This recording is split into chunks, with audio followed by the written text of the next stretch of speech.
in a world where feelings come with a receipt longer than what you get at CVS, and I'm not exaggerating, love isn't something that finds you anymore. It's something you book, like a hotel or a therapy session. You pick a time, you pick a place, a vibe, and someone shows up to play the role for you. They hold your hands, they compliment your shoes, they ask about your day like the answer matters. And for a little while, it kind of feels like maybe, just maybe, this counts as real. Spoiler, it doesn't, but that doesn't stop you. You know, you're a girl trying to survive in a place where vulnerability is a product. On the outside, you're spotless, kind, soft. The type of person who remembers how someone takes their coffee, even if they're just passing through. You meet strangers in cafes, smile like it's your job, because it is. You tilt your head at just the right angle. You laugh at jokes that feel like paper cuts to your personality. And no, it's not exactly lying. You know, you're just giving them a dream to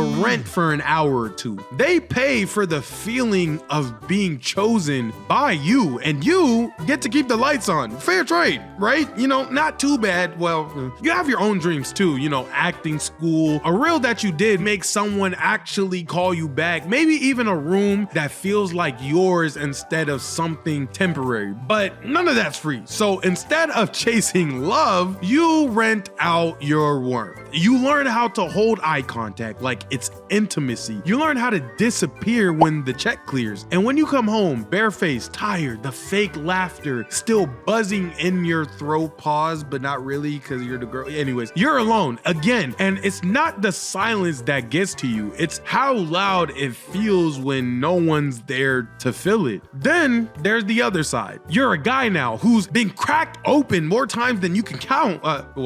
You know what I mean. Not broken exactly, just hollowed out. Rejection made a home in your ribs. You're not desperate for love. You're just tired of eating dinners alone and pretending that you like it. So one night, you download an app. You click through smiling profiles like you're shopping for comfort. It's weird at first, for sure. Then it's not. She shows up. She laughs like it's real, listens like she's interested in you. And yeah, deep down, you know it's curated, okay? But so is everything else these days, like what's not. So you take her to the aquarium. She points at the jellyfish like it's magic. You hold the door open for her. She tells you your voice is calming. You try not to believe her too much.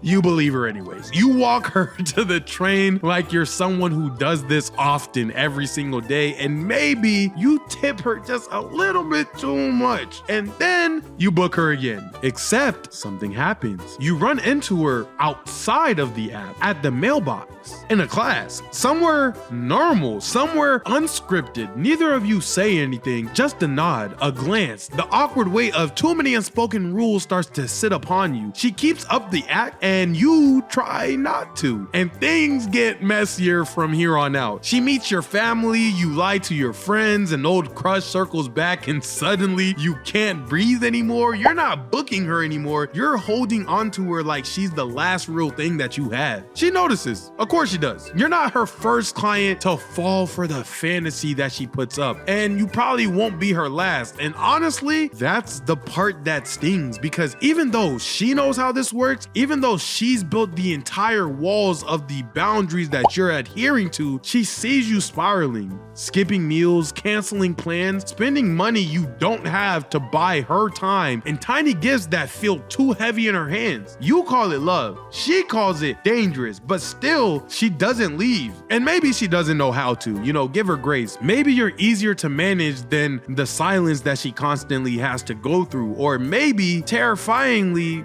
she cares about you. Not enough to matter, but more than she wants to. You start showing up for this woman, helping her with audition, running the lines, lying to your parents about where your money's going, pushing your limits for someone who never asked you to. And she lets you, because saying no would mean admitting it's gone way too far. That maybe she's the one who stopped pretending a while ago. Sometimes it genuinely feels real. When she forgets to fake her laugh, when she grabs your sleeve without thinking, when she sees your pain pain and doesn't look away. Those beautiful moments end up actually being some of the worst because they give you hope. And hope in this world is a scam with good lighting and makeup. Eventually, reality catches up. The money runs out. Jealousy creeps in. You find out you were never the only one, just another name in the calendar, another 5-star review on her Yelp account. You try to convince yourself you are special. She lets you convince yourself that you are special. But when you press too hard, she pulls back. Reminds you this wasn't part of our agreement. Reminds you that your feelings aren't her responsibility, and you want to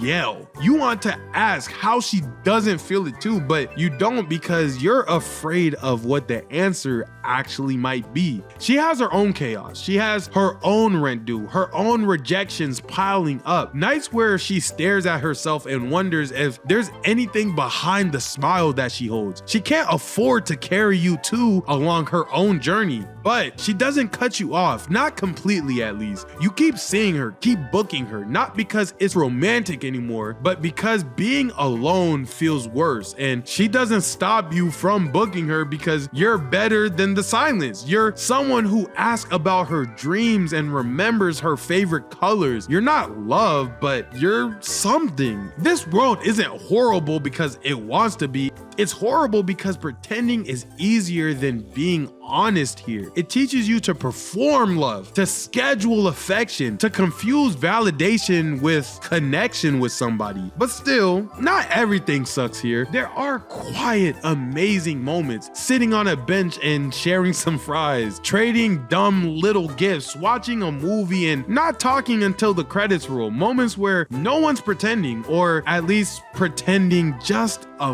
little bit less. You start to hope again, and of course, it hurts more when it ends because it always ends. You walk away, or maybe she does, and she ends up chasing her acting dream. You try dating again, but something's different now. You know how easy it is to fake love and how hard it is to spot the difference. So if someone ever came up to you and asked you what it feels like, you don't talk about the dates or the dinners. You talk about the silence afterwards, the way that it always seems to be echoing loudly. You talk about being almost loved by someone who made you feel seen, but for a price. And if you were her, you don't talk about the money either. You talk about the fear that when you stop performing, nobody will stay with you. That the love that you spent so much time sharing with others only exists when you earn it. That peace only comes from when you smile enough to make others feel better. Because in this world, in this city, love is expensive,